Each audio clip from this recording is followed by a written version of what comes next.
Mga Lodi, don't skip ads po tayo. Maraming salamat sa patuloy ninyong pagsuporta. Paki-like and share naman dyan mga Lodi.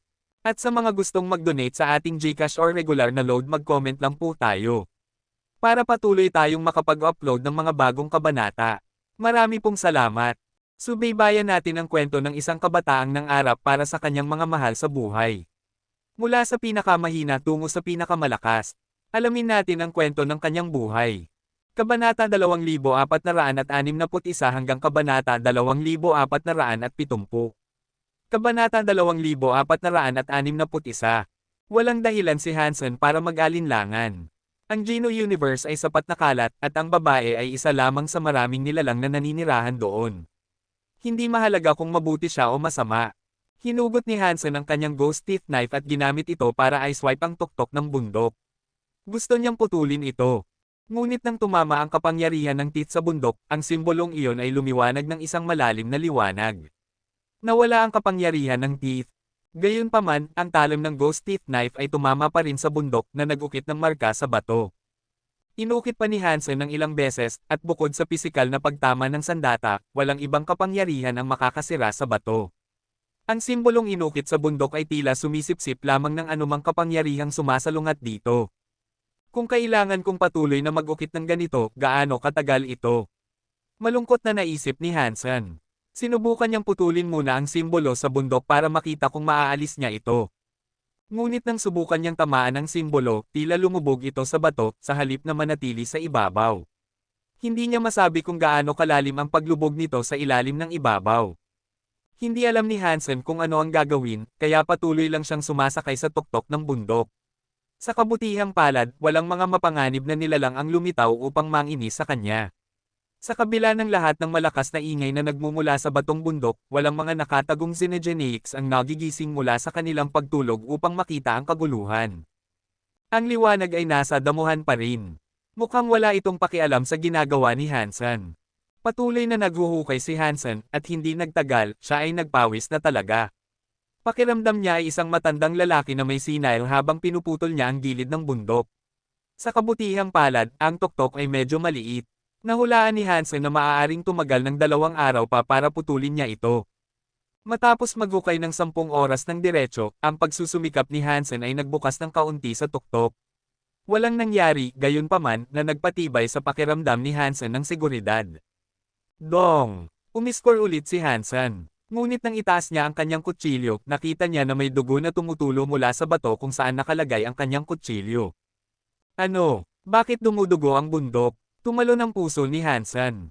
Umatras siya at naglagay ng posisyon sa depensa. Hindi nagustuhan ni Hansen ang katotohanang dumudugo ang bundok, lalo na pagkatapos ng kanyang pananatili sa Dugod City. Ang lugar na iyon ay nagparamdam sa kanya ng takot sa mga dumudugong bato. Hindi natatakot si Hansen sa isang totoong labanan, ngunit nababagabag siya sa mga mapanlinlang na halimaw na nakikipaglaro sa isipan ng mga tao. Ang maliit na berdeng espada ni Ningyo ay nagmula sa isang dumudugong bato. Hindi pa rin maglakas loob si Hansen na lumapit sa kakilakilabot na bagay na iyon. Habang pinapanood niya ang pagtulo ng dugo mula sa bato, nanuyo ang anit ni Hansen. Hindi siya natatakot pero hindi siya komportable. Naghintay si Hansen ng ilang sandali, at napansin niya na isang maliit na dami lamang ng dugo ang tumulo. At walang ibang kakaibang bagay ang tila nangyayari. Kumiwi siya ng kamay at inalis ang dugo mula sa dingding upang tingnan ang marka ng kutsilyo. Ang nakita niya pagkatapos ay kinilabutan siya. Sa pinakamalalim na bahagi ng marka ng kutsilyo, nakita ni Hansen ang laman. Hindi niya alam kung anong nilalang ito, ngunit siya ay nag-ukit ng sugat dito na ilang sentimetro ang haba. Ang dugo ay lumalabas mula sa sugat na iyon. Tiningnan ni Hansen ang sugat na tumigil na sa pagdurugo, ang kanyang mga labi ay pinipigilan sa isang mahigpit, walang dugong linya. Hindi niya alam kung ano ang nilalang sa loob ng bundok. Kung ito ay patay na, hindi dapat ito dumudugo. Kung ito ay buhay, paano iyon mangyayari? Ito ay inilibing sa ilalim ng isang buong bundok. Ang pag-iisip lamang noon ay nakakatakot. Ang sugat na kanyang inukit sa nilalang ay ang tanging lugar kung saan nakikita ni Hansen ang laman nito. Nag-alinlangan siya ng kaunti, ngunit sa huli ay nagpas siyang ipagpatuloy ang paghuhukay. Nakarating na siya sa ganito kalayo, kaya hindi na lang siya susuko ngayon. Hindi iyon ang kanyang estilo. Kahit na ang nilalang ay buhay pa, wala itong pakialam sa kanya. Kung hindi ito makalabas sa isang bundok, hindi ito dapat masyadong nakakatakot na malakas. Ginamit ni Hansen ang kanyang kutsilyo upang patuloy na maghukay sa paligid ng laman. Kung maaalis niya ang mga batong tumatakip dito, maaari niyang makita ng mas maayos ang nilalang. Naghukay pa si Hansen ng ilang sandali, at dahan-dahan, lumawak ang lugar ng paghuhukay. Sa huli, natuklasan niya ang isang piraso ng dilaw na tela. Ang bahagi ng katawan na nasugatan ni Hansen ay talagang isang binti. Nasabi ni Hansen na ang binti ay pag-aari ng isang babae. Ang pantalon ay tiyak na mukhang pambabae. Kumunat ang noo ni Hansen, at patuloy siyang naghuhukay. Parami ng parami ang mga bahagi ng nilalang na nagsisimulang mahayag, at hindi nagtagal, nakumpirma ni Hansen na ito nga ay isang babae. Maingat siyang nagukit sa bato, na inilalantad ang puting mga paa ng babae. Nakasuot siya ng dilaw na pantalon, at napakahaba ng kanyang mga binti. Ang kanyang itaas na katawan ay nasa loob pa rin ng bundok, kaya hindi pa niya masabi kung ano ang hitsura niya. Ngunit hindi niya naramdaman ang isang life force mula sa kanyang katawan. Parang bangkay siya. Ngunit nang suriin ulit ni Hansen ang sugat sa kanyang binti, ang hiwa ay tila nagsara. At kanina, siya ay dumudugo. Sa puntong ito, wala nang ideya si Hansen kung ang babae ay buhay o patay. Si Hansen ay may biglaang at nakakagambalang pag-iisip. Ginamit niya ang lahat ng kanyang lakas upang mahukay ang natitirang bahagi ng bundok. Parami ng parami ang mga bahagi ng babae na nakikita. Nang mahukay ni Hansen ang kanyang ulo at makita ang kanyang mukha, nanlaki ang kanyang mga mata. Ang babaeng ito ay eksaktong kapareho ng babae sa kahoy na bahay. Kahit na ang kambal ay hindi magiging ganito kapareho. Ano ang nangyayari? Bakit ang babaeng ito ay inilibing dito? Kung ang babaeng ito ay buhay, sino ang babaeng iyon sa kahoy na bahay? Nanginginig si Hansen habang iniisip ang lahat ng ito. Ngunit nang alisin ni Hansen ang huling bahagi ng bato na nakahawak sa babae, hindi siya nagpakita ng senyales ng paggalaw. Mukhang patay nga siya. Hindi siya humihinga, at wala siyang tibok ng puso. Ngunit nang tingnan niya ang kanyang mukha, mas mukhang mapayapa siya kaysa sa anumang bagay.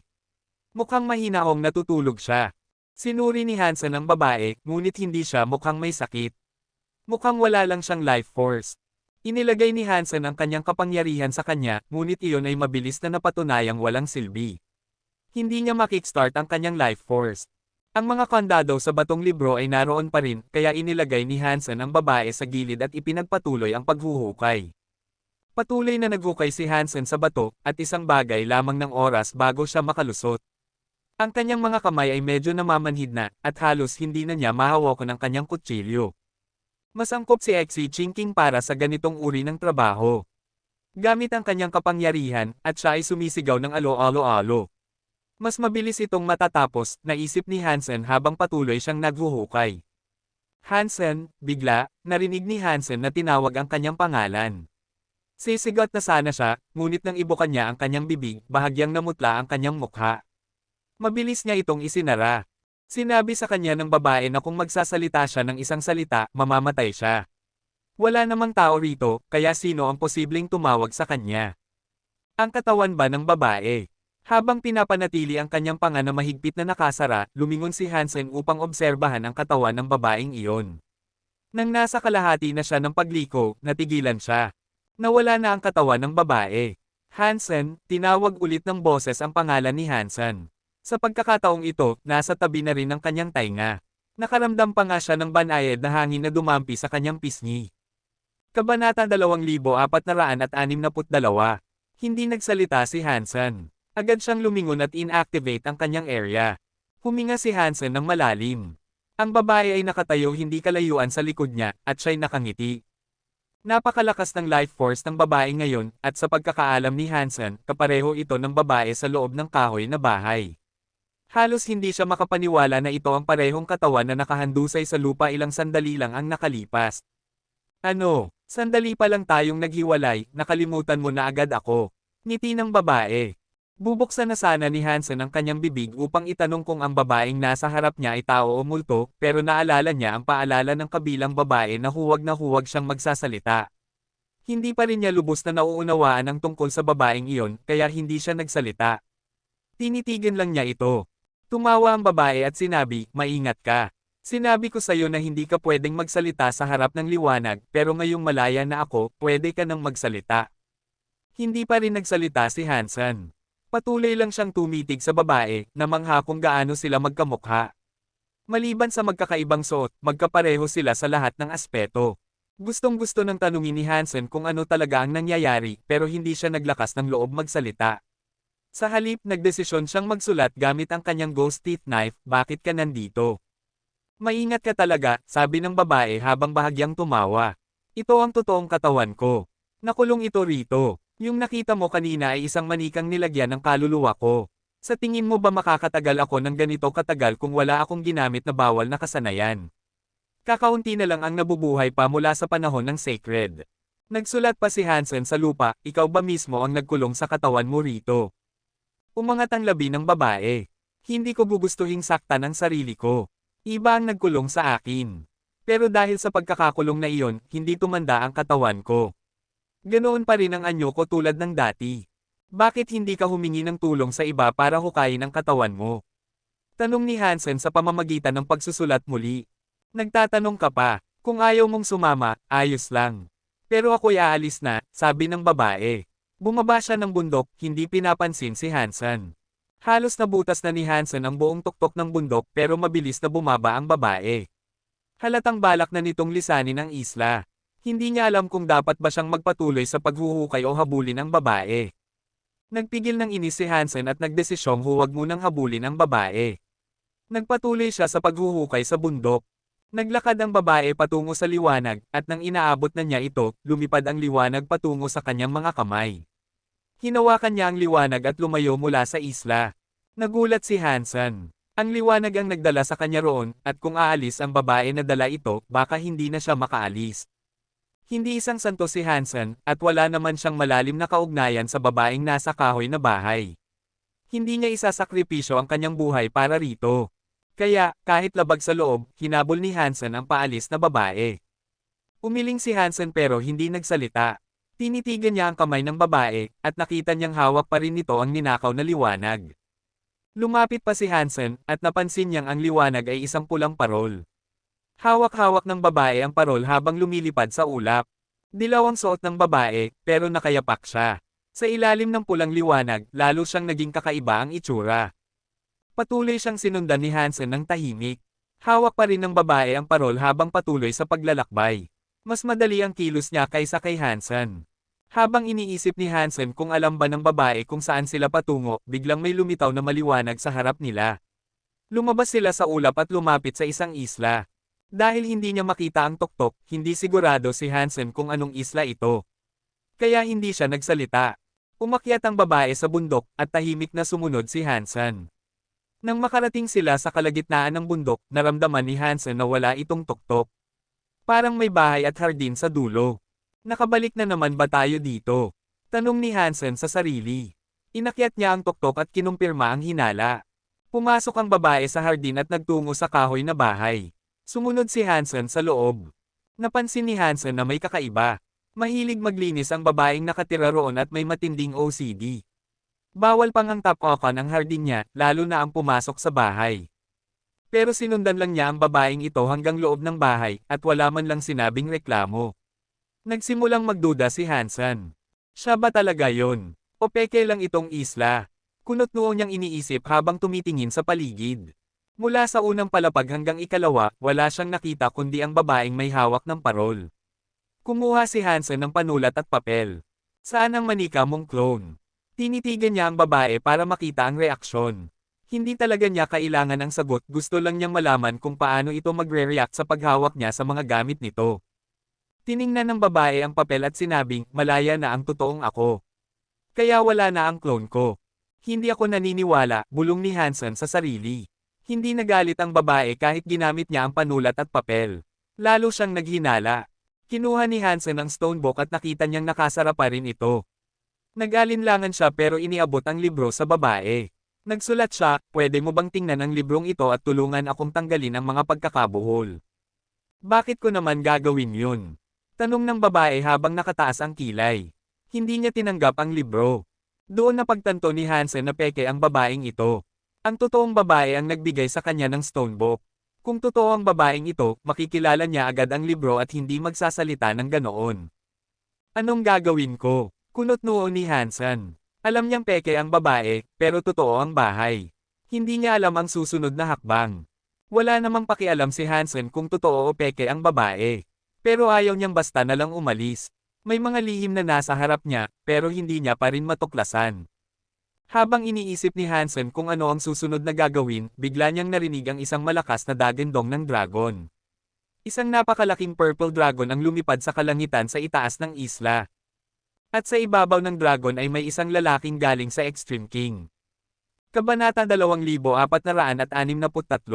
Dito nga talaga, sobrang laki ng dragon para lumapag sa isla, kaya paikot-ikot lang ito sa himpapawid. Nakapwesto sa ulo ng dragon ang isang lalaki mula sa Extreme King, nakatingin pababa sa isla. Nagulat si Hansen, at napaisip siya, ang bilis naman nilang nakarating dito. Hindi niya kilala ang lalaking Extreme King na iyon, pero agad niyang nakilala ang dambuhalang dragon na sinasakyan nito. Hindi pa niya ito nakita noon, pero kilala niya ang pangalan nito, pangsikat na Extreme Purple Demon Dragon. Isa itong deified na nilalang, at kabayo ito ng kapatid ng hari na si Menglai.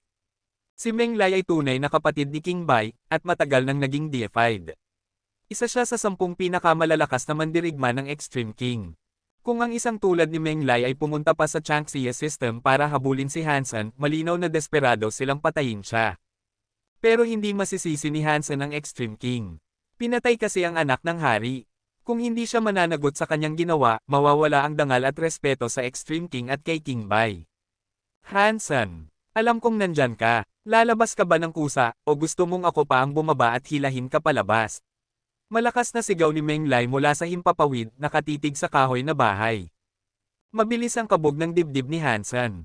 Inaasahan niyang darating ang Extreme King matapos niyang ipadala ang video, pero hindi niya inakalang ganoon kabilis.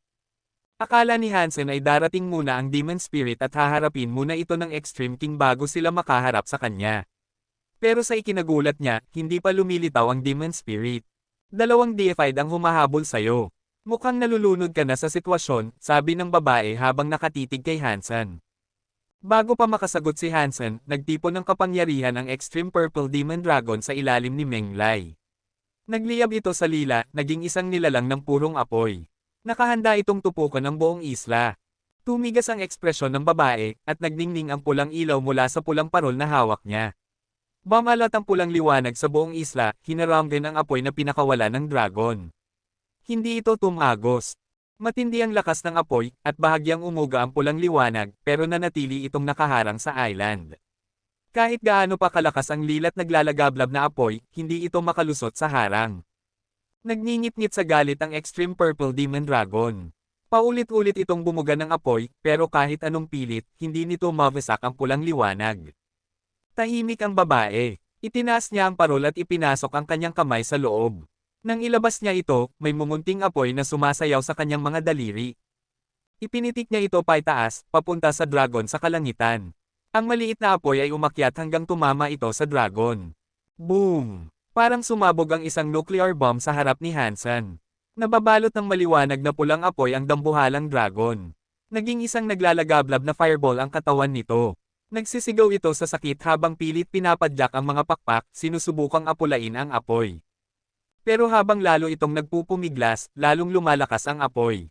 Napako si Hansen sa kinatatayuan. Bilang isang deified na xenogeneic na may kaugnayan sa apoy, dapat hindi tinatabla ng apoy ang dragon na iyon. Pero ngayon, nasusunog ito sa matinding hirap. Hindi niya maisip kung gaano katindi ang kapangyarihan ng maliit na apoy na iyon. Tahimik pa rin ang babae, hawak pa rin ang malaking pulang parol. Nakatayo siya sa tapat ng bintana, nakatingala kina Menglai at sa dragon. Biglang nakita ni Hansen na itinaas ni Menglai ang kanyang mga manggas. Parang naging itim na butas ang lalaki. Sinipsip ng itim na puwang na iyon ang lahat ng pulang apoy mula sa dragon hanggang sa maglaho ito, ni usok ay walang naiwan. Napakalakas ni Menglai, isip ni Hansen. Sino ka ba? At bakit mo ipinagtatanggol ang isang kriminal tulad ni Hansen? Sigaw ni Menglai habang nakatayo sa ulo ng dragon, nakatitig sa babae sa may bintana. Bahay ko ito, sagot ng babae ng direkta.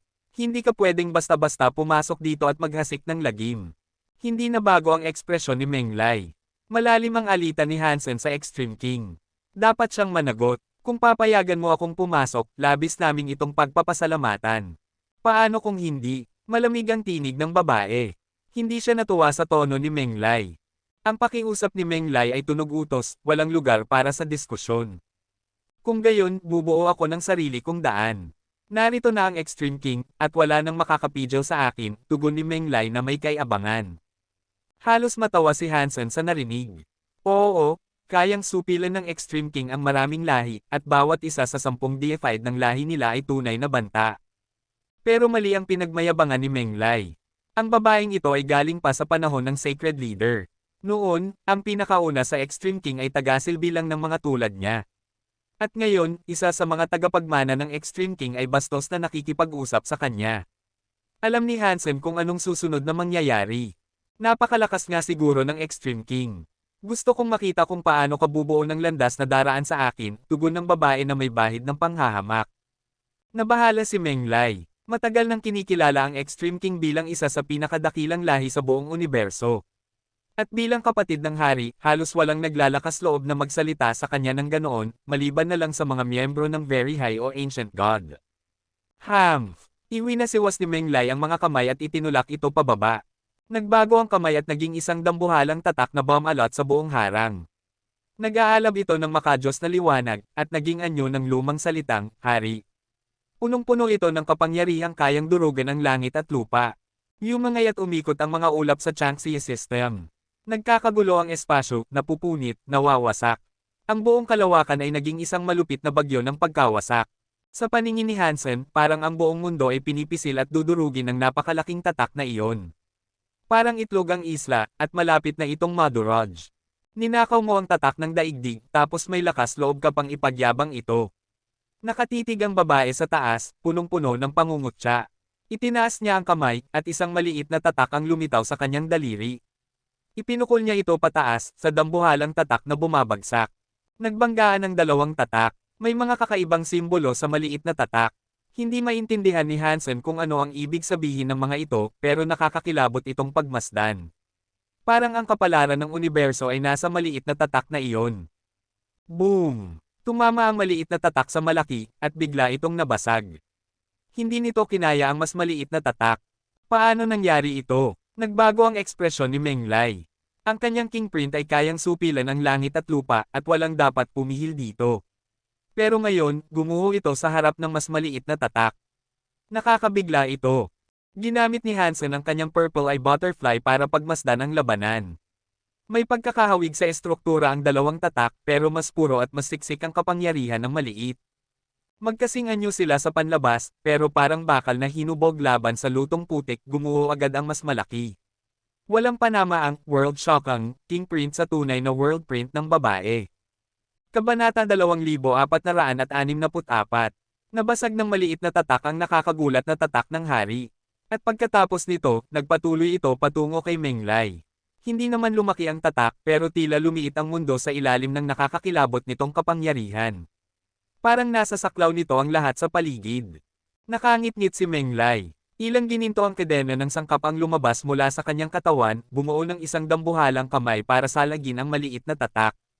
Ngunit nang tumama ito sa tatak, agad na nabasag ang kamay. Naputol din ang lahat ng kadena. Imposibleng salagin ang kapangyarihan ng maliit na tatak. Nang makitang mapapaluhod na siya ng maliit na tatak, sumigaw si Menglay. Sumabog ang gintong liwanag mula sa kanya. Naging ginto ang kanyang katawan, lumaki ang mga kalamnan, at nagkapunit-punit ang kanyang baluti sa laki ng kanyang katawan. Sa sumunod na segundo, hinawakan ni Menglay ang ulo ng Extreme Purple Demon Dragon. Nahawa ito ng kanyang gintong kapangyarihan, kaya nagsimulang maging ginto ang dragon. Umungol si Menglay. Binuhat niya ang dragon, parang langgam na nagbubuhat ng elepante. Ibinato niya ang dragon patungo sa maliit na world print. Nang lumipad ang dragon, naging sibat itong may anyo ng dragon. Tumama ito sa maliit na world print at naitaboy ang tatak.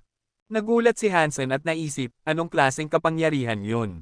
Ginawang sibat ang isang deified na Sinegeneic. Napatingin ang babae kay Menglay na tila namangha. Ginamit ang sandatang bahagi ng Geno World Speech kasabay ng Bloodline Spirit Body na elemento ng metal. Pwede pala pagsamahin. Mukhang may silbi pa ang mga aliping ito. Anong sinasabi mo? Ito ay gintong katawang hari ng Extreme King. Geno World Speech. Kalokohan yan, galit na sigaw ni Menglay. Pagkatapos, inundayan niya ng sibat na dragon ang babae. Nagliliyab sa apoy ng dragon ang gintong sibat.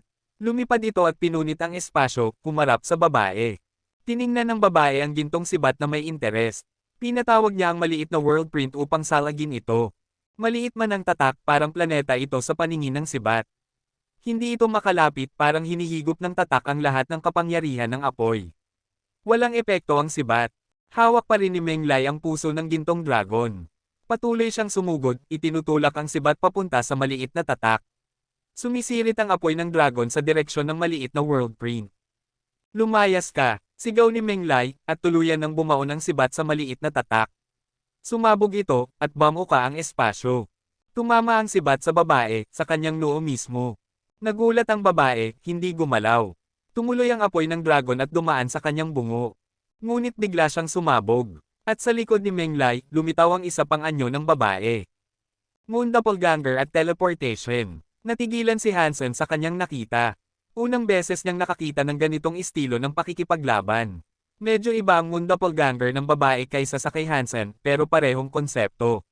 Mas malinaw nga lang ang sa babae, at walang bakas ang teleportation niya, walang alon sa espasyo, walang palatandaan. Bigla na lang siyang nasa likuran mo. Napakadelikado ng babaeng to. Kung ganito lang sana ang teleportation ko, mas mataas ang tsansa kong manalo sa mga labanan.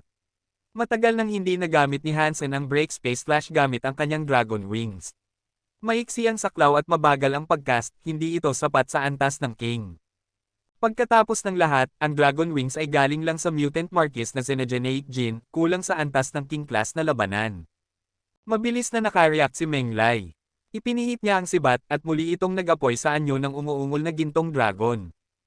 Pang! Nabasag ulit ang katawan ng babae, ngunit bigla siyang lumitaw sa tabi ni Menglay at bulong niya, masyado kong minata ang lahi ng mga alipin. Nakakatuwa pala ang Gold Soldier King body. Naglalagablab ang mga mata ni Menglay. Hindi niya matanggap ang sinabi ng babae. Parang isang baliw na Diyos ng digmaan, inundayan niya ng sibat ang lahat. Lahat ng tamaan ay nagiging abo.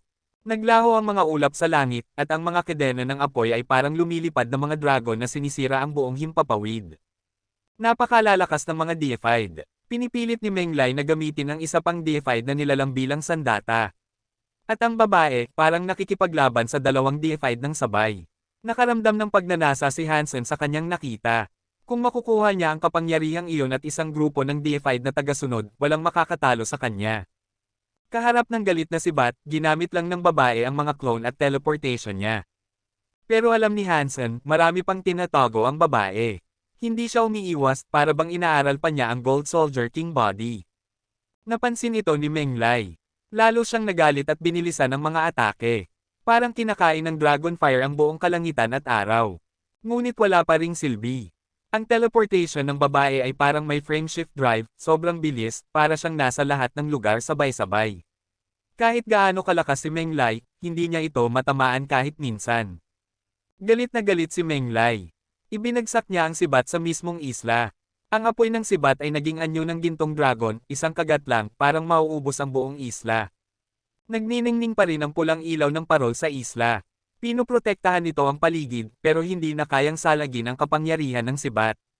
Unti-unting nabasag ang pulang liwanag, at kumalat ang apoy ng dragon sa langit at lupa. Kinabahan si Hansen. Labanan ito ng dalawang deified, baka kayanin ng isla, pero tiyak na hindi niya kakayanin, lalo na ang lumang bahay. Nandoon ang napakaraming Geno Arts, delikado kung masunog ang lahat. Pero hindi niya gaanong inintindi yun. Anong silbi ng mga Geno Arts kung patay ka na? Tumalikod siya para tumakas, pero biglang nawala ang apoy ng dragon. Tumangala siya. Nakabitin sa ere ang gintong sibat, at nakatuntong sa ibabaw nito ang mapuputing paa ng babae. Sakto ang timing. Hindi matamaan ni Menglay ang babae, kaya sinalakay niya ang isla.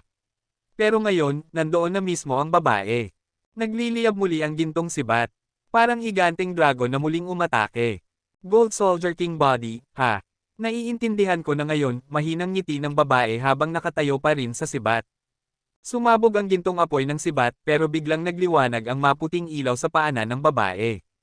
Kumalat ito sa sibat, at naging puti ang kulay nito, isa na itong White Metal Dragon Lance. Pang! Matibay ang paang nakatuntong sa sibat. Sumabog ito sa liwanag ng dragon, tumama kay Menglay, at napakawalan niya ang sandata. Lumipad ang sibat palayo, umiikot, at lumapag sa mga kamay ng babae. Imposible. Paano mo nakuha ang Gold Soldier King body? Manghang tanong ni Menglay sa babaeng may hawak ng Dragon Lance. Para siyang nakakita ng multo. Kabanata 2465. Hawak ng babae ang puting Dragon Lance gamit lamang ang isang kamay. Para bang wala lang, pinaspas niya ito papunta kay Menglay. Ang apoy ng Dragon Lance ay kapareho ng ginamit ni Menglay.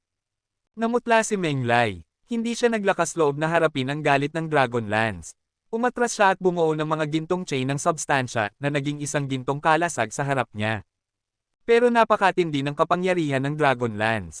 Tinarak nito ang kalasag at dumiretso kay Menglay. Hindi na nagulat si Hansen na nagagawa ng babae ang ganitong mga kakayahan. Narinig niya na ito noon nang makita niyang binasa ng babae ang shocking world record ng Extreme King. Ninakaw ng Extreme King ang Geno World Speech ng babae at pinagsama ito sa Blood Pulse Spirit Body. Kahit ang simpleng shocking world record ng Extreme King ay mula rin sa babae. Kaya hindi nakakapagtaka na kaya niyang gamitin ang Gold Soldier King Body. Pero ang husay ng babae sa paghawak ng Extreme Purple Demon Dragon ay nakakatakot talaga. Si Menglay ay kilalang malakas sa mga deified elites, pero sa harap ng halimaw na tulad ng babaeng ito, nawalan siya ng kumpiyansa. Nang mawala ang lance sa kanya, tumigil na siya sa pakikipaglaban. Nang makahanap ng pagkakataon, tumakas siya. Hindi na niya sinubukang kunin muli ang Extreme Purple Demon Dragon. Bakit mo siya pinatakas? Tanong agad ni Hansen nang makita niyang hindi pinigilan ng babae si Menglay.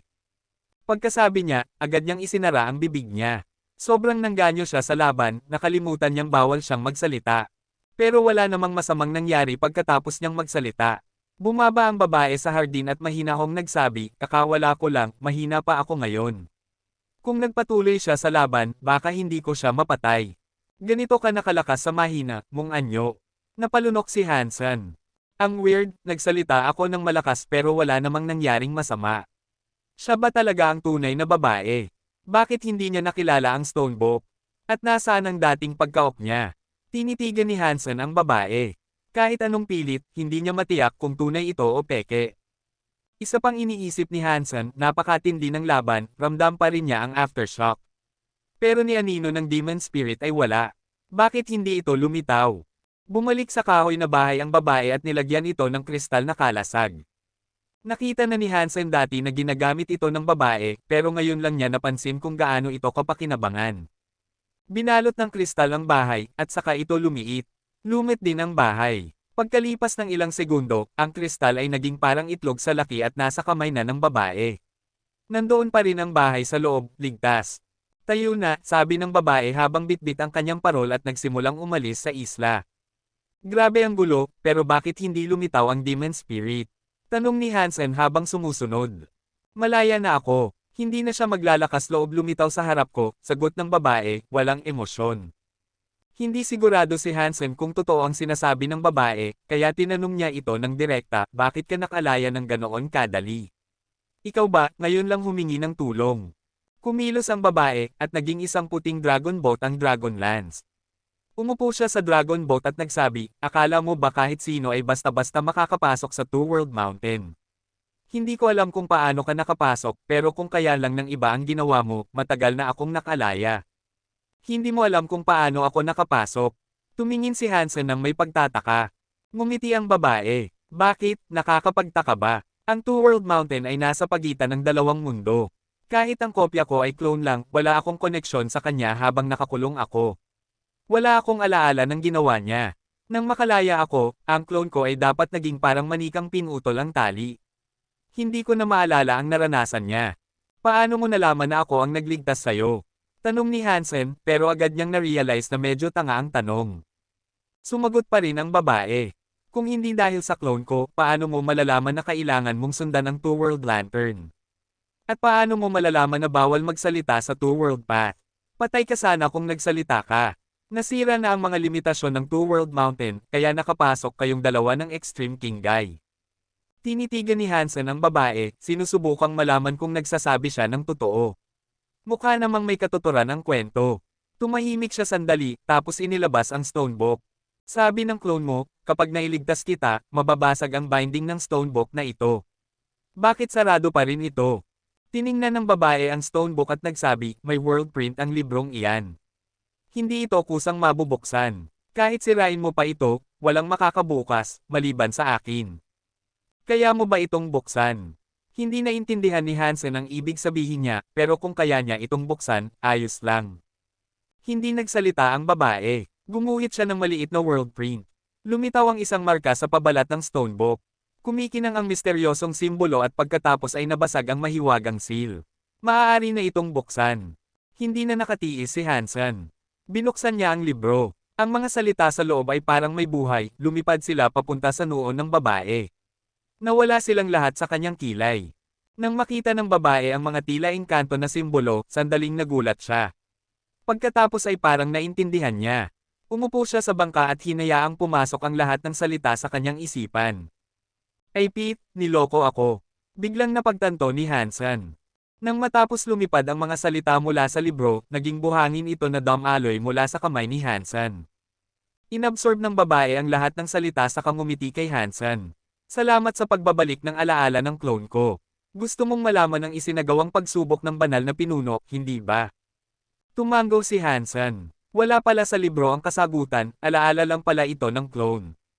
Nakaupo ang babae sa unahan ng bangka, inilagay ang isang kamay sa ilalim ng kanyang baba at tumingala sa langit. Napakalakas ng banal na pinuno, pero napakaiksi ng buhay niya. Ilang daang taon lang siya mabubuhay.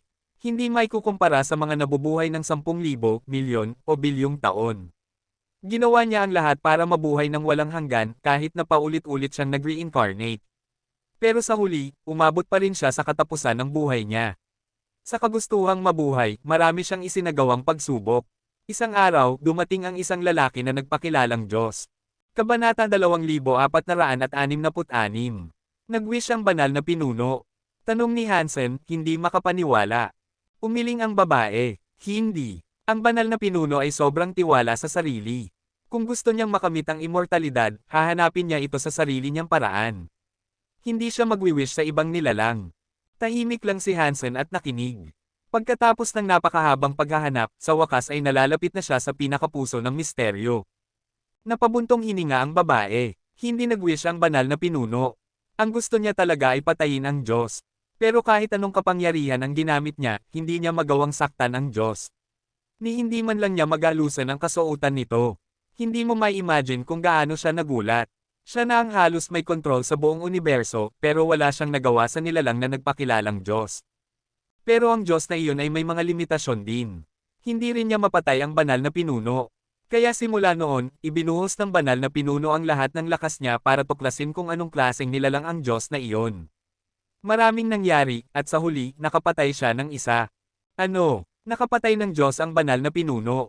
Tanong ni Hansen, halos maubusan ng boses. Umiling muli ang babae. Hindi tunay na Diyos ang napatay niya. Isa lang itong estatwa. Parang estatwang kontrolado ng Diyos. Naalala ni Hansen ang Diyos sa loob ng Destiny's Tower. Isang estatwa rin iyon, parang representasyon lang, hindi tunay na tulad ni King Jun. Pagkatapos sirain ang estatwa, nagsagawa ng mga eksperimento ang banal na pinuno. Sa gulat niya, nadagdagan ang haba ng buhay niya nang maabsorb niya ang kapangyarihan ng estatwa. Sobrang natuwa siya. Naisip niya, kung ganito ang epekto ng isang estatwa, paano pa kaya kung ang tunay na Diyos ang mapapatay ko? Ngumiti ang babae. Kaya ipinagpatuloy ng banal na pinuno ang kanyang pananaliksik kung paano mapapatay ang Diyos. Pero dahil sa nasirang estatwa, kinaputin siya ng Diyos. Gusto rin siyang patayin ng Diyos. Hindi niya kaya patayin ang Diyos, at hindi rin siya kayang patayin ng Diyos. Para silang naglalaban sa paraang hindi direktahan. Nang dumating na ang oras na magkaharap silang dalawa, sobrang nasabik kami. Pero doon din nagsimula ang aming matinding pagdurusa. Muling napabuntong hininga ang babae. Hindi lahat sa sacred ay sumang-ayon sa layunin ng banal na pinuno. Nang lumaban siya sa Diyos, ang pamilya niya, mga kaibigan, tauhan, at maging ang mga asawa niya, lahat sila ay nagtaksil sa kanya para sa Diyos. Pinahamak nila siya. Nasa dead end na noon ang pananaliksik ng banal na pinuno sa The Story of Genes. Walang nakakagamit nito, kaya wala ring super gene na kayang lumaban sa Diyos. At dumating na ang katapusan ng kanyang buhay. At pagkatapos, sinira ng Diyos ang sacred at pinatay ang banal na pinuno. Tanong ni Hansen. Umiling ang babae. Hindi ko alam. Bago pa man mangyari iyon, nakulong na ako sa Two World Mountain. Sa panahong iyon, iniwan na siya ng lahat. Bumagsak ang sacred, hindi na ito mapapanatili. Napabuntong hininga si Hansen. Napakalakas niya, pero kahit siya ay hindi nakalaban sa Diyos. Hindi ganun ka-simple. Pero kahit papaano, pinatunayan niya na may paraan para labanan ang Diyos, sagot ng babae. Tama. Pero bakit ka ikinulong sa Two World Mountain? Gusto sana ni Hansen itanong kung siya rin ba ay natukso ng Diyos at nag-wish, pero pinigilan niya ang sarili. Nag-iba ang mukha ng babae. Matigas ang mukha niyang sumagot, wala ka nang pakialam dyan. Nabayaran ko na ang utang ko. Nasabi ko na ang lahat, kaya pwede ka nang umalis. Kinabahan si Hansen. Ang babaeng ito, nakulong sa bato ng Two World Mountain, sigurado akong may kinalaman ito sa Demon Spirit. At ang babaeng inukit sa Sea Demon Car, siya nga siguro iyon. Maraming iniisip si Hansen, pero hindi na siya nagtangkang kumpirmahin. Ang tagal na kitang kilala, pero hindi ko man lang alam ang pangalan mo, sabi niya. Tiningnan siya ng babae. Bakit andito ka pa? Lumayas ka na. Wala nang nasabi si Hansen. Umalis siya mula sa dragon boat. Paglingon niya, ang bangka ay lumipad papunta sa kalawakan at nawala na. Wala siyang ideya kung saan ito nagtungo. Pati noon pa, may mga nilalang nang lumalaban sa mga nagpapanggap na Diyos. Pero parang palagi silang natatalo, isip ni Hansen. Nang masira ang sacred, namatay din kaya ang banal na pinuno. Ginamit nila ang mga sanctuaries para sa pananaliksik ng mga espiritong immortal. Nang mawala sila, ang mga crystallizer ang sumunod na gumagamit ng mga sanctuary. Bakit hindi ibang lahi? Bakit sila lang? May alam ba talaga ang mga crystallizer? Malamang. Sabi ng babae, ang crystallizer ay bahagi ng eksperimento. Matalino sila. Siguradong may alam silang kaunting sikreto ng sacred. Biglang lumiwanag ang mga mata ni Hansen. Ibig sabihin, ipinagpatuloy ng crystallizer ang pananaliksik ng banal na pinuno. Pero ano nga ba talaga ang inaaral niya? Mga espirito, beast soul, xenogeneics, parang hindi rin sigurado ang crystallizer. Mahina ang katawan nila, kaya baka gusto nilang palakasin ito gamit ang sanctuary. Pero siguradong hindi lang iyon ang layunin ng banal na pinuno. Ang dami kong natutunan. Alam ko na ang simula at dulo ng kwento. Kailangan ko na lang punan ang gitna. Mas naiintindihan ko na rin ang The Story of Jeans, kaya makakatulong ito sa akin sa pagsasanay. Nakahinga ng maluwag si Hansen. Pakiramdam niya ay malapit na siyang makuha ang lahat ng kasagutan. Tiningin-tingin siya sa paligid, at nang malaman na niya kung nasaan siya, nagsimula na siyang bumalik sa White Whale. Kailangan niyang makabalik kay Bauer. Pero agad niyang napansin kung gaano kalaki ang Changxia system. Hindi siya makapanatili sa isang direksyon. Ulap ang nakapaligid kahit saan siya tumingin. Wala siyang makita. Habang nag-iisip kung saang direksyon pupunta, napansin niyang may ilang aninong lumilipad sa mga ulap. Ilang king class na nilalang. Bar! Gulat ni Hansen nang makita niya ang isang anino. Si Bar iyon. Pero wala si Bar kasama si Dia Robber ngayon. May iba't ibang lahi siyang kasama. Hansen! Sigaw ni Bar. Tuwang-tuwa itong lumapit kay Hansen, kasabay ang iba. Pagkakita ni Hansen sa kanilang mga mukha, alam na agad niya, hinahanap siya ng mga ito. Malamang ay dahil sa patong ng Extreme King. Nagdalawang isip si Hansen. Inactivate niya ang 1G Rubik's Cube at nag-connect ng video stream kay Treasure Identifier Elder. Hansen! Ang tagal kitang hinanap, sigaw ni Bar habang papalapit, sabay labas ng kanyang kutsilyo at sumugod sa pag-atake. Kabanata 2467. Bagamat si Bar ay isang hybrid ng lahing destroyed, ang kanyang mga talento ay mas nakakatakot pa kaysa sa karamihan ng mga purong destroyed. Bukod pa roon, siya ay halos hindi namamatay. Hanggat may natitirang selula sa kanya, muli siyang nabubuhay mula sa kanyang mga gene. At sa tuwing nawawasak ang kanyang katawan, siya ay bumabalik na mas malakas pa. Para siyang ipis na hindi mamatay-matay. Marami nang napatay si Bar na mga kalahating deified na mas malakas pa sa kanya sa papel. Nakalaban na siya ni Hansen noon pero hindi niya ito tuluyang mapatay. Nang matanggap ng Treasure Identifier Elder ang video, agad itong ipinalabas sa lahat ng media networks. Ipinakita ito sa lahat ng manunood. Bagamat hindi ito livestream, inedit muna ito ng team ng Treasure Identifier Elder bago ay broadcast. May kaunting delay para sa pagproseso, pero karamihan sa mga tao ay inakalang live ito. Dahil sa tindi ng laman ng dalawang nakaraang broadcast mula sa Thousand Treasures, agad-agad itong binigyan ng oras ng halos lahat ng network. Tago Geno Fluid, magiging kasing lakas mo ng tago. Mga ginoot ginang, ito ang unang broadcasting station sa Changxia system. Narito na ang video ng pagkakahuli kay Hansen. Biglang nahinto ang palabas. Naiinis ang maraming nanonood pero nang makita nilang si Hansen ang laman ng video, nanlaki ang kanilang mga mata. Hindi ba yan si Bar mula sa lahing Destroyed? At si Shadow mula sa Storm Race? At tingnan nyo, si Thunder mula sa Thunder Snake. Pinalibutan nila si Hansen. Buti nga sa kanya, naglive pa gamit ang 1GE Robux Cube habang tumatakas. Dapat lang na mamatay siya.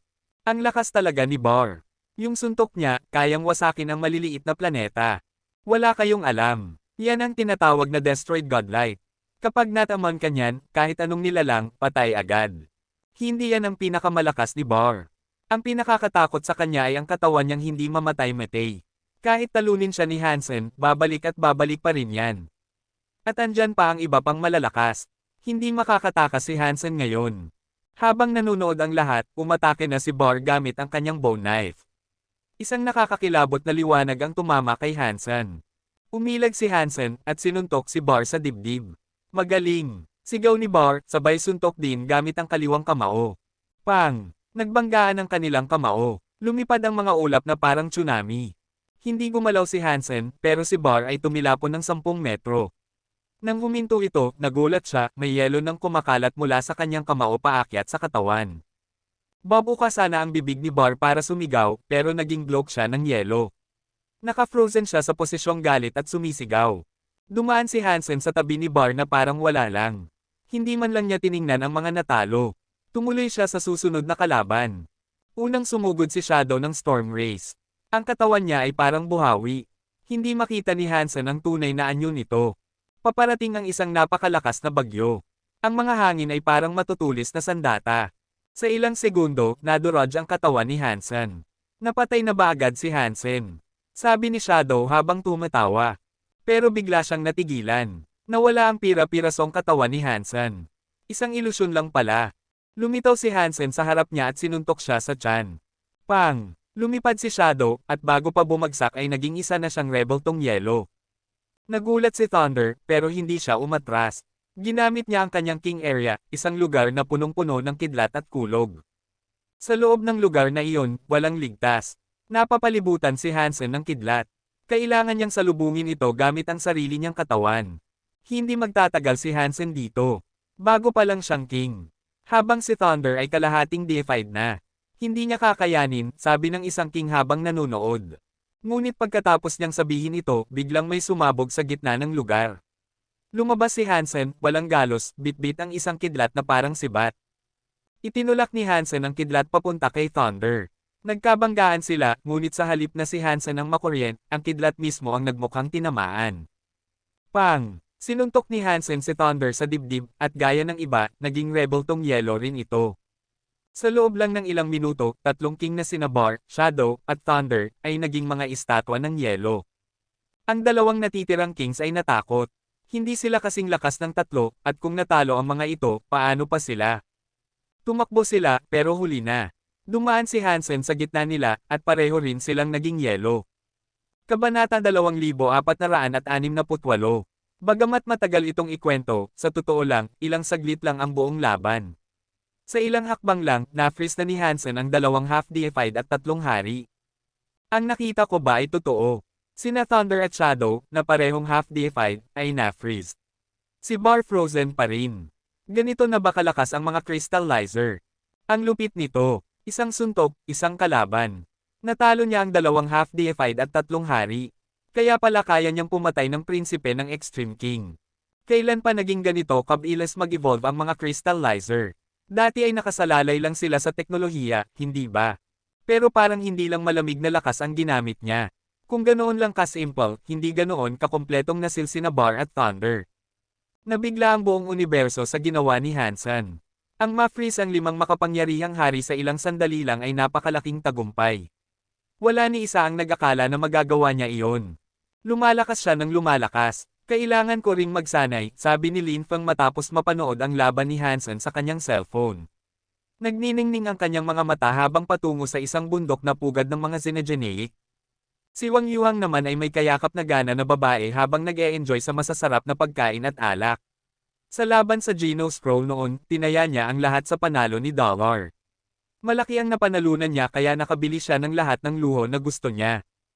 Ang labo, bakit si Hansen lang ang sumikat ng ganito sa atin? Hindi pwede ito. Magla-livestream din ako. Gusto kong makita ng mga tao sa Geno Universe kung gaano rin ako kagaling. Reklamo ni Wang Yuhang habang pinapanood ang laban ni Hansen. Nagsisisigaw sa kilig ang mga babae sa paligid niya habang pinapanood si Hansen kaya lalo siyang nenas. Magaling. Halos kasing galing ko na siya. Kung magsusumikap pa siya, baka umabot siya sa 30% ng lakas ko, sabi ni Xi Jinping. Naka-sunglasses siya, may hawak na beer, at lumilipad sa kanyang mamahaling aircraft. May papel at panulat sa tabi niya.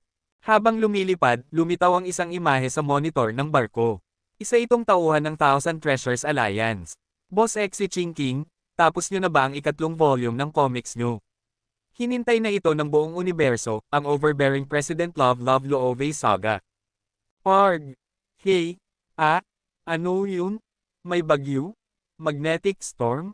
Oh no, sagot ni Xi Jinping, sabay sara ng komunikasyon. Walang artist na tumatapos ng obra sa tamang oras. Sabi niya, sabay inom ng beer at balik sa panunood kay Hansen. Sa Extreme King, isang kaluluwang parang multo ang bumangon mula sa isang bakanting bundok. Pumasok ito sa underworld, dumaan sa King's Kingdom, at patungong Changxi System. Wala akong pakialam kung si Bai o si Hansen ka man. Ngayon, tatalunan kita, bulong ni Baywatch ang habang naglalakbay sa kalawakan. Matapos ay freeze ni Hansen sina Bar at apat pa, balak na niyang kunin ang mga gamit ng mga ito. Pero biglang may naramdamang panganib si Hansen. Nawala ang ngiti niya at itinapon niya ang 1G Rubik's Cube. Sa mismong sandaling iyon, lumitaw ang isang matulis na patalim mula sa imahe sa Rubik's Cube. Dumaan ito sa pisngi ni Hansen. Isang itim na anino ang sumunod. May lumitaw mula sa Rubik's Cube, kinuha ito, at ngumiti kay Hansen. Sino ka? Tanong ni Hansen sa nilalang na lumitaw. May kaba sa kanyang mukha. Mukha itong tao, pero ang ulo ay sa tupa. May pakpak ng paniki sa likod, at ang katawan ay balot ng makikintab na itim na kaliskis. Ako si Shadow Ghost, sagot ng nilalang habang nilalaro ang Rubik's Cube. Aktibo pa rin ang Rubik's Cube, at nang marinig ng mga manunood ang pangalan na iyon, natigilan sila. Si Shadow Ghost ay mula sa mga pirates. Kahit half-deified lang siya, kinatatakutan siya kahit ng ilang deified elites. Bihira ang kanyang lahi, pero napakabangis ng kanyang talento. Kaya niyang pumasok sa kahit anong video, basta't ito ay real-time at may tunay na lokasyon. Doon siya lumilitaw at inaatake ang target.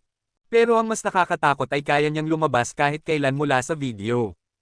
Parang isipin mong nakikipag-usap ka lang sa kaibigan o kachat mo ang kasintahan, tapos bigla kang tinaga mula sa mismong screen.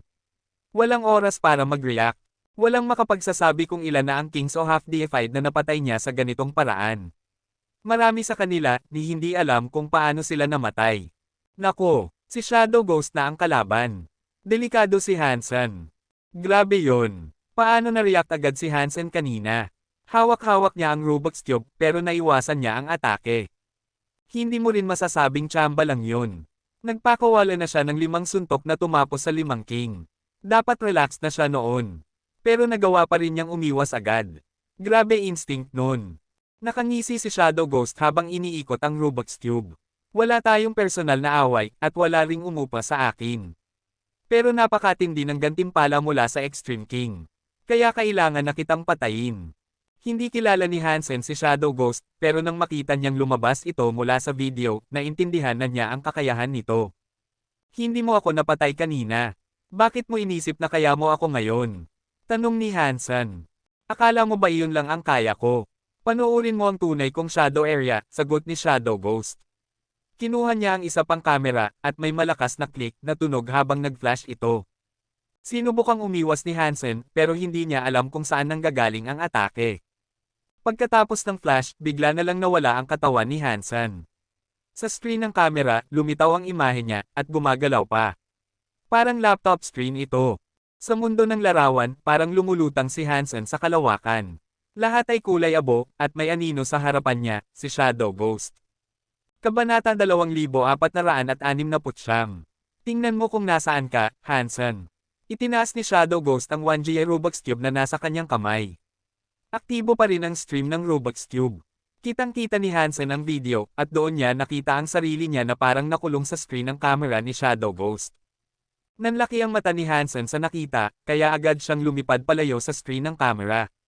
Tinitingnan pa rin niya ang stream habang lumilipad, ngunit mabilis niyang napagtanto na kahit saan siya magtungo, hindi siya makakatakas sa lugar na iyon. Sa video, palagi siyang nasa gitna ng screen. Walang kwenta yan. Sa loob ng shadow area ko, isa ka lang imahe. At kapag pinunit ko ang imaheng ito, mapupunit din ang tunay mong katawan, nagyabang si Shadow Ghost. Pinunit niya ang isang kanto ng imahe kung saan may bahagi ng buhok ni Hansen. Sa mismong sandali na napunit ang imahe ng buhok ni Hansen, kusa itong napaikli. Hindi niya alam kung paano nangyari iyon pero wala siyang magawa para pigilan ito. Lahat ng nanonood sa stream ay nakaramdam ng kilabot. Alam nilang kayang pumasok ni Shadow Ghost sa mga virtual image pero hindi nila akalaing may ganoon siyang kapangyarihan. Nanginig ang marami. Kung makulong sila sa larawan ni Shadow Ghost, para lang silang sirang kamera na madaling wasakin. May ilang deified elites ang tumango sa paghanga. Kahanga-hanga talaga ang kapangyarihan ni Shadow Ghost. Huwag kang mag-alala, hindi kita papatayin. Muling ngumisi si Shadow Ghost, ang kanyang ngiti ay nakakakilabot. Mas mahalaga ka ng buhay. Dadalhin kita sa Extreme King. Baka ikaw ang tiket ko para maging deified. Tinitigan ni Hansen si Shadow Ghost na nasa labas ng imahe nang walang emosyon. Talagang akala mo makukuha mo ako ng ganito. Buong kumpiyansa namang sagot ni Shadow Ghost, walang limitasyon ang area ko. Isa ka lang king. Kahit pa deified ka, hindi mo matatakasan ang sakop ng lugar kong ito. Talaga, sagot ni Hansen. Kumislap ng pula ang kanyang kaliwang mata at bigla siyang naging isang pulang anino. Nasaan siya? Biglang nagbago ang ekspresyon ni Shadow Ghost. Nawala si Hansen mula sa larawan. Nasaan siya? Gulat din ang mga nanonood. Walang nakakita kung paano nakalabas si Hansen sa frame ng camera. Parg! Isang malakas na sigaw ni Shadow Ghost ang bumasag sa katahimikan. Duguan ang isa niyang mata. Parang may malupit na puwersang pumasok sa kanyang mata at nagpasakit sa kanyang utak. Nasa likod na niya si Hansen. Hawak niya ang Thunder God Spike na may tumutulong dugo. Sa susunod na gusto mo akong patayin, huwag kang puro Saturday. Isang iglap, winasiwas ni Hansen ang Thunder God Spike at inalis ang dugo. Kinuha niya ang 1G Rubik's Cube at lumipad palayo nang hindi na lumingon. Bumulusok ang katawan ni Shadow Ghost sa kawalan. Mukhang patay na siya. Tahimik ang lahat ng maharlikang nanonood. Si Shadow Ghost, na isang bangungot sa mga kalaban, ay napatay sa isang tira lang. Hindi makapaniwala ang karamihan. Hindi rin alam ng karamihan sa mga kings, dukes, at iba pang nobles kung paano napatay ni Hansen si Shadow Ghost. At ito ang mas nakakatakot. Ang isang nilalang nakakalampas lang sa king class ay nakapatay ng half-deified na parang pumapatay lang ng manok o baka. Mahirap tanggapin. Biglang nag-blackout ang video stream. Tapos na ang palabas, ngunit marami sa mga nanonood ay natulala pa rin. Hindi pa rin alam ng iba kung paano mag-react. Pinatay ni Hansen ang 1G Rubik's Cube at muling lumipad. Gusto sana niyang balikan ang mga gamit ni Shadow Ghost at Bar, pero wala na siyang oras. May paparating na nakakatakot na presensya. Nararamdaman ni Hansen na kung hindi ito isang deified elite, isa itong half-deified na sobrang delikado. Alam niyang hindi niya ito kayang labanan mag-isa. Hindi nagtagal matapos siyang umalis, may isang anino na lumitaw kung saan siya nanggaling. Tiningnan nito ang patay na si Shadow Ghost at ang nagyelong si Bar. Kumaway siya, at may lumabas na liwanag mula sa kanyang espada. Ginamit niya ito upang sirain ang yelo ni Hansen at palayain sina Bar at iba pa. Nang makalaya sina Bar at Thunder, nakita nila ang bagong dumating. Nanginig sila sa takot. Lando, sigaw ni Shadow, mula sa lahi ng Storm. Kitang-kita ang kanyang takot. Si Hansen ba ang kalaban niyo? Tanong ng lalaking tinawag na Lando, ang kanyang boses ay malamig. Oo, sagot ni Shadow. Takot na takot siya, pero nagsabi pa rin ng totoo. Pagkarinig ng sagot, agad lumipad si Lando para habulin si Hansen. Napakabilis niyang gumalaw, halos umungol ang espasyo sa bilis ng kanyang paglipad. Hindi ako makapaniwalang si Lando mismo ang dumating. Kahit gaano pa kalakas si Hansen, hindi niya ito matatakasan, malungkot na sabi ni Thunder. Ang taksil na pinakakinamumuhian ng mga dragon. Si Inverse Dragon Lando. Kahit hindi siya deified, marami na siyang napatay na mga dragon na deified. Hindi siya isang nilalang na kayang harapin ng kahit sinong king, dagdag pa ni Shadow. Maraming half-deified sa universo, pero si Lando ang pinaka-nakakatakot, sabi ni Thunder. Kahit makapangyarihan ang mga half-deified ng Extreme King, kaya ni Lando na harapin ang buong henerasyon nila. Kung may pipiliin akong kalaban, mas gugustuhin ko pa ang isang half-deified mula sa Extreme King kaysa si Lando. Si Lando ay kasamaan mismo. Kahit si Bar ay mukhang kinabahan. Sanay siyang humarap sa panganib at wala siyang inuurungan. Pero may dalawang tao lang na kinatatakutan niya bukod sa mga deified, si Inverse Dragon Lando at si Yu Shangxun ng Sky Palace. Kung iba lang ang humahabol kay Hansen, siguradong aabutin o papatayin niya ito mismo. Pero nang makita niya si Lando, hindi na siya nagsalita. Tahimik niyang pinanood si Lando habang hinahabol si Hansen. Hindi siya naglakas loob na sumunod. Patay na si Hansen, bulong ni Bar sa sarili. Pagkatapos nito, lumipad siya palabas ng Changxia system. Hindi na niya balak habulin si Hansen. Habang lumilipad sa mga ulap si Hansen ng buong bilis, patuloy siyang lumiliko at binubura ang kanyang bakas. Pero kahit anong gawin niya, hindi niya matakasan ang nilalang na humahabol sa kanya. Ramdam ni Hansen na papalapit na ito. Unti-unting lumiliit ang distansya sa pagitan nila. Nang makarating na si Hansen sa dulo ng mga lilang ulap, may isang nilalang na lumitaw mula sa likod nito. Papalapit ito sa kanya, mabilis at nakakatakot. Isa bang dragon? Bulong ni Hansen. Malalaki ang sungay ng lalaki, pero wala siyang pakpak.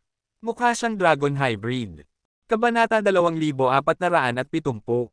Hindi na makatakas si Hansen sa paghabol ng dragon, kaya huminto na siya sa pagtakbo. Huminto si Lando sa harap mismo ni Hansen. Imbes na umatake agad, tiningnan lang niya si Hansen at tinanong, ikaw ba si Hansen na hinahanap ng Extreme King? Maniniwala ka ba kung sabihin hindi ako yon? Nakangiting sagot ni Hansen. Tumanggaw si Lando. Kung ganun, sumama ka na lang sa akin. Pwede naman akong sumama, pero pwede bang bigyan mo muna ako ng dahilan kung bakit ako susunod sa'yo? Sagot ni Hansen na hindi gumagalaw. Tumawa si Lando. Ako si Lando. Dapat sapat na yang dahilan. Ikaw si Lando. Gulat na sabi ni Hansen. Sa sobrang kompetisyon ng mga puwersa sa Geno Universe, maraming nilalang ang nababayaran ng kalaban para pagtaksilan ang sarili nilang lahi. May ilan na naging ganap na traidor, habang ang iba'y naging especially iya lang. Si Lando ang pinakakilalang traidor sa nakalipas na ilang dekada. Kapag ang iba'y nagbebenta lang ng impormasyon, si Lando ay may lakas ng loob na pugutan ng ulo ang sariling guro, isang deified na dragon, at ihandog ang ulo sa pinuno ng destroyed para gawing upuan. Ang pangalan ni Inverse Dragon Lando ay kilala sa buong universo. Sa tuwing na pag-uusapan ng kultura ng dragon, laging binabanggit ang kanyang pangalan bilang isang kahihiyan. Matagal nang gustong patayin ng mga dragon si Lando, pero dahil isa siyang napakalakas na half-deified, at palaging maingat sa kilos, hindi nila siya mahuli. Pinoprotektahan din siya ng hari ng destroyed. Alam ni Hansen ang istorya, at napatingin siya sa likod ni Lando. Wala itong dragon wings. Isa siyang purong dragon, pero noong pinatay niya ang kanyang guro, nasabuyan siya ng huling hinga nito at pinunit ang kanyang dragon wings, na hindi na muling tumubo. Susama ka na ba ngayon? Tanong ni Lando sa malamig na boses.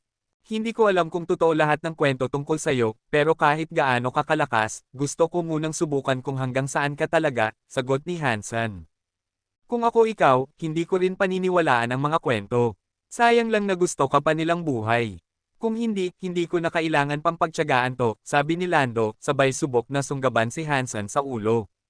Hindi umatras si Hansen. Pinuno niya ng kapangyarihan ang Jad Escan.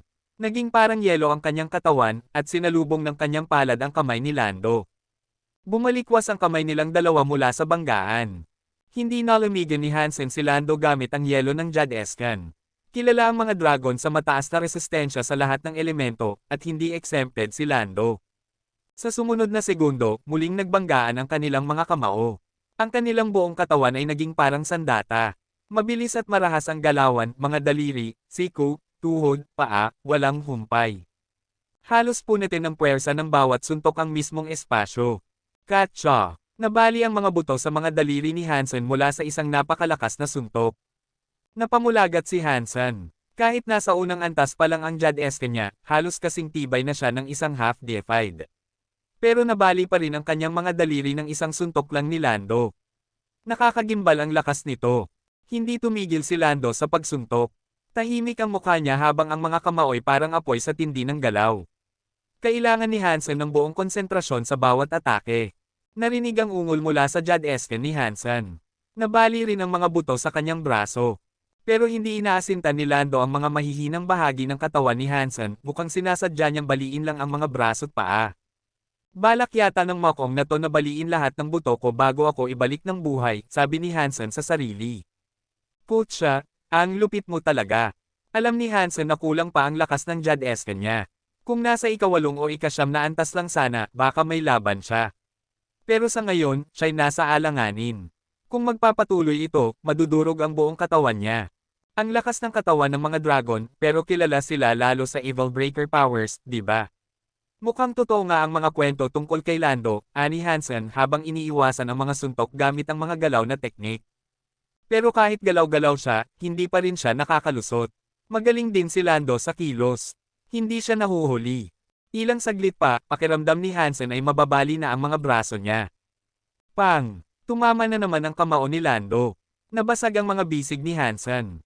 Mula sa jade light niyang braso, kumalat ang mga bitek. Tumama muli si Lando sa kanyang dibdib at nagmistulang tubig na sumabog ang katawan ni Hansen. Pero agad itong bumalik sa dating anyo. Gamit ni Hansen ang original Water King body. Mas mabilis itong maghilom kaysa sa Jadesken. Tumigil sa pag-atake si Lando at malamig na sinabi, sumama ka na ngayon o babalikan ka nilang walang laman ang katawan. Grabe ka, karapat-dapat ka talaga sa reputasyon mo, Lando. Pero hindi ibig sabihin niya na gusto ko nang sumama agad sa'yo, ani Hansen, sabay kindat. Ganito na lang, kung kayanin mong hindi matamba sa loob ng 3 suntok ko, hindi na ako lalaban. Kahit may dumating para iligtas ako, hindi na ako tatakas. Payag ako, sagot ni Lando agad. Matatag ka talaga, sabi ni Hansen, sabay thumbs up. Simulan mo na, malamig na tugon ni Lando. Yung 3 suntok ko, kailangan ng paghahanda. Pero habang naghahanda ako, hindi ka pwedeng umatake. Kung umatake ka bago ako matapos, talo ka, paliwanag ni Hansen. Umusad ka na, sabi ni Lando, seryoso pa rin ang mukha. Ibig sabihin, pumapayag ka na. Heto na ang unang suntok ko, ani Hansen. Pinuno niya ng lakas ang kanyang kamao. Buong puwersa ng Jadesken ang ginamit, at pinagsama niya ang Yin Yang Blast sa suntok. Hindi umiwas si Lando. Tinanggap niya ang suntok sa kanyang dibdib. Tahimik ang suntok pero sa loob nito'y may nakakakilabot na kapangyarihan ng yelo na tumagos sa loob ng katawan ni Lando para subukang i-freeze ang kanyang mga laman loob.